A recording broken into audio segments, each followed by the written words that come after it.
Sebelum menonton tayangan ini, jangan lupa untuk subscribe, like, dan komen, terus share.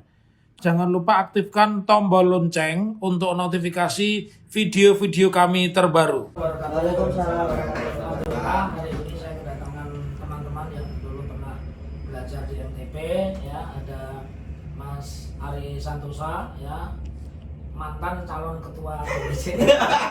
Cuma tidak terpilih. Ini buka ayam goreng sama kantor. Karena ini Leonard Junior Utomo, ini dari Rembang, ya, tapi menyelesaikan S1-nya di Semarang, S2-nya kemudian mahasiswa saya. Terus ini Anggo ini mahasiswa S1-nya Universitas Muhammadiyah, kebetulan mahasiswa saya dan lumayan lama itu, ya. Jadi ikut saya sejak masih mahasiswa sampai kemudian belum menikah dan punya anak satu waktu itu, ya. Terus ini yang paling jauh Bang Ridwan, nulisnya Ridwan, harusnya Ridwan tapi ditulis Ridwan, ya. Ridwan Siombing, ya. Ini paling jauh dari dia datang, dia kalau ke sini setidaknya menyeberangi 2 samudra dia. Dari Siombing. Saya Ari Santoso dan teman-teman ada Bang Ridwan Siombing, ada Anggo, ada Leonard Junior Utomo. Apa yang paling apa ya? pada intinya ini yang pertama silaturahmi Pak Yeah. Yang kedua masih dalam suasana lebaran kita mengucapkan minal aidin wal faizin, mohon maaf lahir batin, dan sekalian mengenang masa dulu yang kita sering belajar di sini, ngopi bareng sama Mas Anggo. Iya. Kalau dia orang kan nggak ketemu. Masih di kantor lama, ya. Leonard mengalami 2 kali. Di Leonard 2 kali, di Anggo 2 kali. Kalau Ari sekali. Sekali.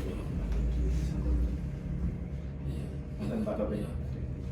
Silakan. Ya, kalau dari saya ini merupakan sebuah kunjungan kami yang kami usahakan akan berlanjut setiap tahunnya, Pak. Amin. Karena Alhamdulillah. bagi saya pribadi yang orang rantau, Pak Taufik itu sudah saya anggap sebagai orang tua saya sendiri, beliau juga guru Ini saya. pas orang tua, jadi suatu ketika mudah-mudahan saya harus punya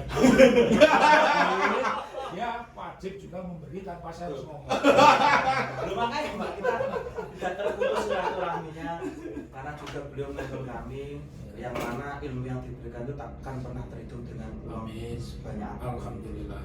Karena itu kami usahakan setiap tahun bahkan setiap saat. Iya. Mungkin kalau Pak Taufik juga ada Iya. waktu longgar kita akan Iya, iya. terima kasih Pak. Cepat ya, Nanggo. Flu. Oh ya, Flu. lari jadi masalah. Betul. Oke, terima kasih atas waktu Bapak Iya. yang meluangkan untuk kami bersilaturahim Iya. dalam rangka Lebaran ini. Iya. Jadi saya pribadi serta keluarga mohon maaf lahir dan batin apabila ada salah baik yang sengaja maupun yang tidak.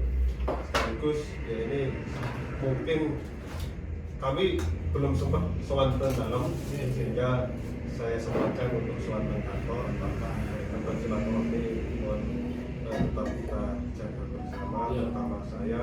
Yang kedua salam untuk ibu dan keluarga. Alhamdulillah, ya. Motor semangat. Terima kasih. Bang Ridwan Siombing. Sudah diwakili sama Ari tadi. Wah, orang tua yang tunjuk sakti.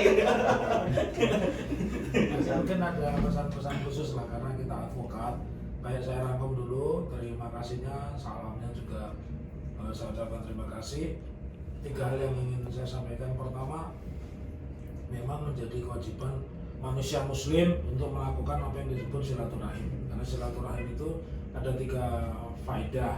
Yang pertama itu faedah kesehatan, karena ketika kita ketemu pasti yang ditanya bukan uangnya berapa, mobilnya apa, sudah punya Ferrari apa Aladin kan bukan pesannya, ya. Nah, terus yang kedua itu memanjangkan umur. Kenapa memanjangkan umur? Karena tanya kesehatan pasti saling belajar. Oh, kalau kamu sakit ini caranya. Nah, seperti saya yang sudah berusia lebih dari 55, ketemu salah satu teman itu mau ketemu saya nggak jadi, dia dulu di presidennya di grup Jawa Pos. Terus saya kasih saran, yaitu kamu beli daun salam atau istrimu nanti dimasak, ya airnya diminum supaya asam uratnya nggak jalan. Dari gini masih ada asam urat, itu udah ketinggalan, dia bilang gitu. Sehatnya di sini. Yang ketiga itu rezeki. Karena ketika kita banyak kenal, kita banyak teman, itu disitulah sebenarnya letak kemudahan itu rezeki. Jadi rezeki itu jangan diartikan uang. Nanti jadi saksi hidup. Kenapa saksi hidup? Saya mungkin tidak ada di sini hari ini karena dia sama siapa itu ngantar saya ke Polda waktu itu. Sama Panji. Bukan, bertiga sama satu lagi. Sama Ibnu. Apa yang terjadi? Saya itu sebenarnya sudah diterbitkan, sudah ada SPDP. Sudah ada. Justru karena itu ada SPDP yang menetapkan saya tersangka, saya datang. Tapi saya datang malah disuruh ke ruangnya Diskrimum, yang nemui bukan Diskrimum, yang nemui malah Direktur Intel. Nah, karena lebih senior dipanggil itu. Ini kan masku, ini orang penting di Solo, jangan kamu jadikan tersangka. Jadi yang ini nggak usah besar-besar kalimatnya. Intinya disitulah pertemanan itu disitu. Jadi saya ajarkan kalian dulu pernah jadi asosiat saya, pernah jadi anak didik saya, jangan putus dan permudahlah pertemanan ini. Jadi kalau kita punya perkara bersangkutan ya harus dipermudah. Itu aja. Jadi yang untuk Anggo ini ada kemajuan di keluarga saya sekarang bertambah, saya tambah 2 anggota keluarga. Jadi cucu yang pertama dari anak pertama sudah berumur 14 bulan, ya udah lumayan lah itu, pinter lah. Terus yang kedua itu lahir bulan Februari kemarin. Anak kedua, cucu kedua dari anak kedua jauh banget, tepatnya Melawi. Jadi kalau saya cerita harus ngomong panjang dulu. Melawi itu 8 jam perjalanan darat dari Pontianak. Dan ada inside story yang membuat saya terharu. Dia tidak saya perbolehkan pulang. Suaminya kan baru setahun kerja di pemerintahan pusat, namanya Biro Pusat Statistik. BPS. Ya, BPS. Kan dia sarjana statistik. Ngomong dia, kita mau pulang, ini kosong sebenarnya, cuman mahal. Berapa untuk tiketnya? 11 juta bayangkan coba. 11 juta, satu orang pegawai baru. Saya bilang itu sama dengan tiket ke New York loh. Yaitu, kalau pada low season itu tiket New York harganya segitu loh. Jadi di luar negeri itu nggak ada, kalau Natal tiketnya mahal, kalau nggak Natal tiketnya murah. Itu bagusnya di situ. Nah saya bilang ya nggak usah, pulang aja nanti Desember. Itu tadi yang salamnya tadi. Kalau Desember kan anaknya sudah gede, 8 bulan, itu kan sudah belajar, sudah duduk, belajar rambatan, ya. Nah, ini kan Desember. Alhamdulillah gitu. Bang Ridwan 2 apa 1? Masih 1. Oh 1 aja dari dulu. Ari? 1. Aku udah 2 ya? Udah 2. Laki perempuan semua? Perempuan semua. Oh, kayaknya yang ngikutin saya. Sampai ketiga perempuan, keempat baru laki-laki. Wah, tambahin benar-benar. Alhamdulillah itu. Bang Ridwan apa itu pesan-pesannya apa? Kaitannya dengan dunia advokat. Ya ini lebaran ya kita makan gitu loh. Ayo Bang. Ridwan makan diri. Ayo. Enggak. Pesan-pesannya Bang Ridwan karena belum sampai ngomong. Iya. Ini Bang Ridwan pesan-pesan mewakili kita bertiga. Hmm. Gantian. Saya banyak permintaan kaitannya dengan organisasi advokat. Salah satunya dari tokoh-tokoh senior, Pak Irfan itu, dan yang lain malah mengendaki Pikadin aja sih dirit di Peradi itu kan kayaknya jadi ruwet malahan gitu, ya kan? Kalau bicara di grupnya kan juga enggak ini. Monggo Bang Ridwan, monggo. Silakan.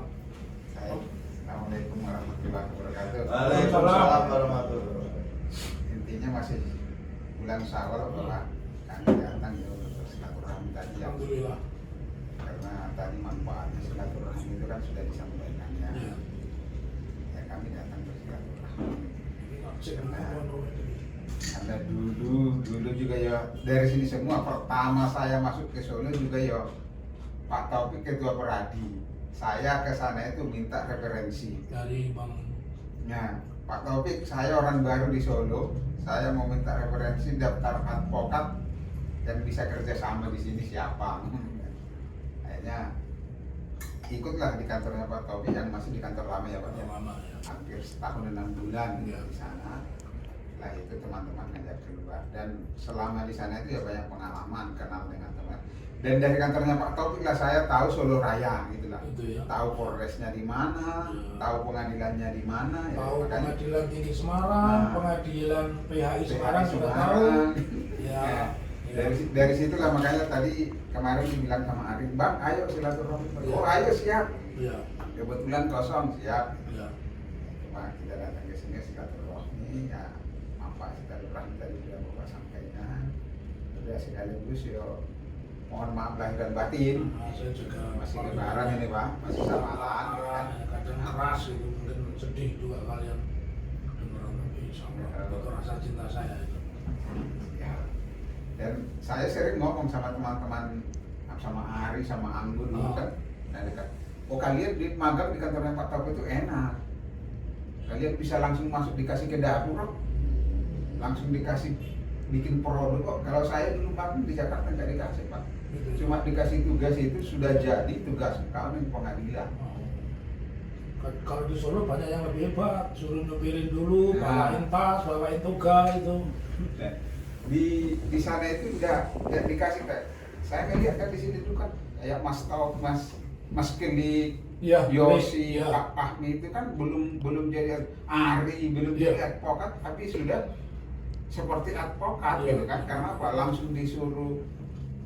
Nah, perkaranya seperti ini gini. Iya. Nah, kalau saya dulu magang di Jakarta di senior itu nggak seperti itu, nggak, dapurnya itu nggak dikasih, dan rata-rata saya lihat, ya yang saya alami lah, yang saya magang di kantornya itu nggak pakai sarjana hukum Pak, Oh gitu ya. pakainya di luar sarjana hukum. Kenapa? Karena dia didik begitu nanti ya akan keluar dari situ dia yang rugi. Sebenarnya Pak Togi rugi. Ya. Terus ini Dari dulu. enggak, memang yang membedakannya orang yang bukan saya memuji diri saya, yang punya orang muslim dan tidak di situ. Kalau saya ketika ilmu dibagikan itu bertambah karena masih ada kesulitan yang mereka tidak tahu, saya akhirnya jadi tahu gitu loh. Jadi itu amal jariah saya di situ. Almarhum bapak saya itu setelah tidak aktif di tentara kan mendirikan buka bengkel ya sama. Kalau makanya di Batak, di teman-teman Solo ini kan tidak ada orang yang tahu berapa pendapatannya si A, berapa pendapatan si B, nggak tahu. Dia tahunya cuma disuruh sidang karena kalau ada transaksi harus ketemu sama orang itu. Nah, itu yang saya terobos, itu namanya manajemen tukang cukur. Tukang cukur dengan barbershop beda, paham?